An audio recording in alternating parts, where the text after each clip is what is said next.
আসসালামু আলাইকুম গাইস, আপনারা সবাই কেমন আছেন? আশা করি সবাই ভালো আছেন, আমিও ভালো আছি। কালকা যে বৃষ্টি হয়েছে, এত পরিমাণে পানি হয়েছে, আমরা রাস্তা খুঁজা পাই না কো। 2 হাত পানি বেঁধে গেছে রাস্তার উপরে, ঠিক আছে। আমরা রাস্তা খুঁজা পাই না, লাস্টে কি করছে, এক ড্রেনের ভিতরে গাড়ি নামাতে আমরা বসে আছি। এত পানি মানে চোখে দেখা যায় না, প্রচণ্ড পানি হয়েছে। আয় হায়, আমার মালয়েশিয়ার বয়সে 9 বছর বয়সে কালকা পানিটা হয়েছে ফার্স্ট, আর তোই পানি হয়েছে।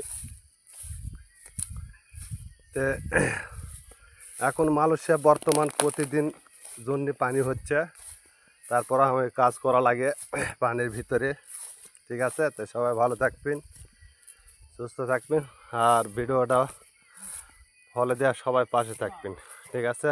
ওকে, আল্লাহ হাফিজ, সালামু আলাইকুম।